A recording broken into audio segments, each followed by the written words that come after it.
dum dum da da da dum dum dum dum da da da dum dum dum dum dum dum da dum dum da dum dum dum dum dum da dum dum da dum dum dum da dum dum dum da dum dum dum dum da da dum dum dum dum da dum dum da dum dum dum da dum dum dum da dum dum dum dum da dum dum dum dum da dum dum da dum.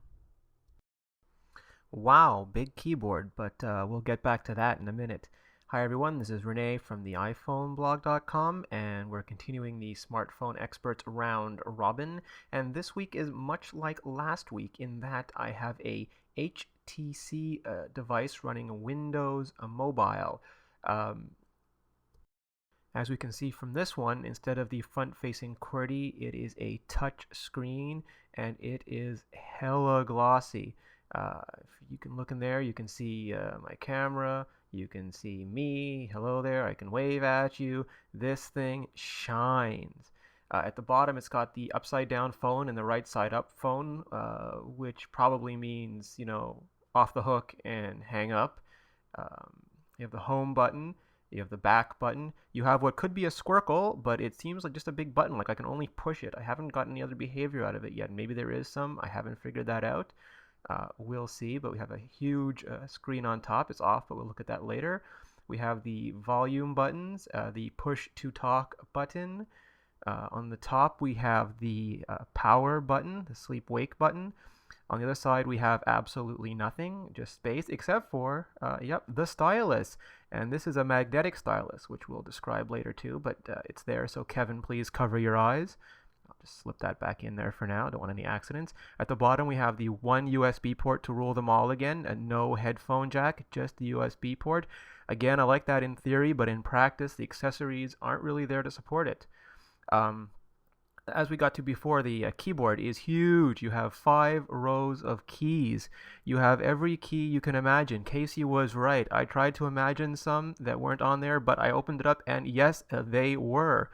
Every single key ever invented is on this keyboard, including media keys, function keys, navigation keys, alphanumeric keys, Windows keys, altered state keys. Yeah, they're pretty much all there.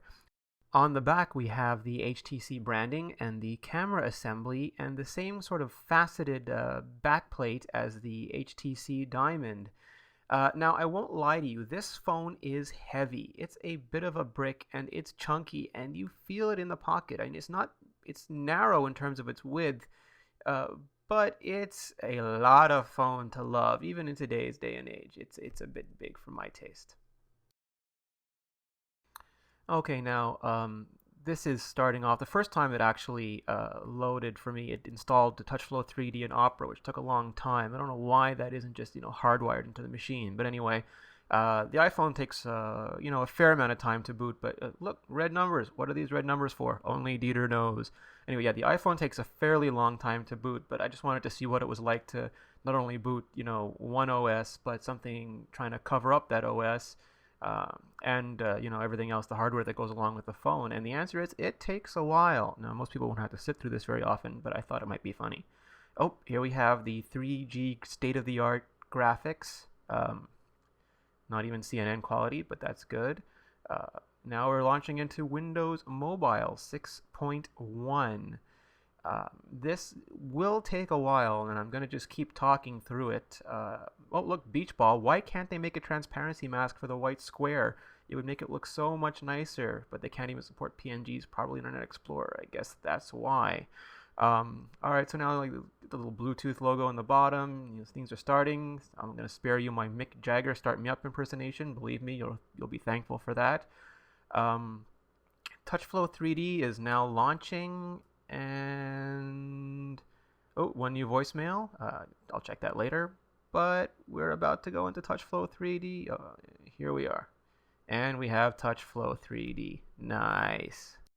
TouchFlow 3D is probably better named Press Really Hard to Stammer Along in 2D. As you can see here, this clock, I feel it wastes a lot of the today screen, which is something I really liked about Windows Mobile. But at least, it is a nice looking front. Skipping contacts because I still can't get ActiveSync working, we're going to go to email. And you see here's a nice little preview of an email. If you just put your finger on it and you flick, see here's the problem. It interprets a flick like a press. So then I have to go looking for the tiny little OK button, press it with my nail, and here we come back. So if you push really hard and drag, then you get a nice little animation that shows you previews of all your email. It's very time saving, or it would be if it had a capacitive screen, but still it's a pretty nice feature. I'm skipping the AT&T apps because I don't use AT&T, but here we are with the music, and it looks like cover flow. I can just move. So frustrating. I can just I hate this bar. All right, so I can just flick. Hang on. All right, so I'm here. I gotta flick down. I forgot about that. Down to move music horizontally, which doesn't make a lot of sense, but it does move. I can also go across, and I don't use this bar well, so here we go. The weather animation is beautiful. I really like the weather animation. The iPhone doesn't animate. I wish that it did. They should steal this immediately. All right, that's next. Jumping ahead to the photos. The photos look beautiful. It's a beautiful screen. I should be able to just press and drag my... it's not working. Oh, up. Okay, my bad. Sorry. The other one was down. This one is up, so I've got to learn to be mentally agile. They flow very nicely, and like I said, I was about to say, the screen is beautiful. I should be able to just tap to get into the photo, and not up this time. Sideways, yes, sideways works. I can go backwards and forwards with a little bit of effort. It's definitely not an iPhone experience. If you're coming from a non-touch phone, you probably won't mind, but from an iPhone, it's pretty frustrating. So here I don't know what that little flashing thing is. I just want to get out of here. How do I get out? Tap, tap, tap. Give me a menu bar there. No, don't zoom. There's the back button. I also have an options button. Let's see what this does. Oh, good options. I like having the options. That's nicely done. Now I want to go back out of this. Good. So yeah, it's a very nice looking application. Now let's go take a look at the options. This thing is killing me. I don't know if it's just because I'm so used to how smooth the iPhone is, but I just can't choose what I want. It has a mind of its own. It's like a random application generator. I hit it, and it gives me whatever it feels like, regardless of where I'm trying to or where I want to go. Okay, let's try this again. Abandoning options, I'm going to go to Opera instead, which they install to spare us Internet Explorer. It's Opera Mobile, which I'm happy about. I don't like Opera Mini or any of those proxy browsers because they break secure sockets, and I don't trust that security-wise. I'm much happier that they have Opera Mobile on here. I just can't get it to work. Ironically, it gives me this white screen and then gives me a proxy error. Everything else is working fine, just not this. Still, I think it's awesome that HTC goes to the trouble of licensing and installing Opera on here because it's a much better browser. I just wish it would work for me. The Star Destroyer class keyboard, POW, here it is. It's a slider like the G1. I showed it to you before. And I actually like this one a little bit more than the G1. It just feels a little nicer to type on. But at the risk of giving Dieter and Kevin a heart attack, I'm going to go on record that's saying for a certain type of user, the type of user that I am, I think the era of hard keyboards is over.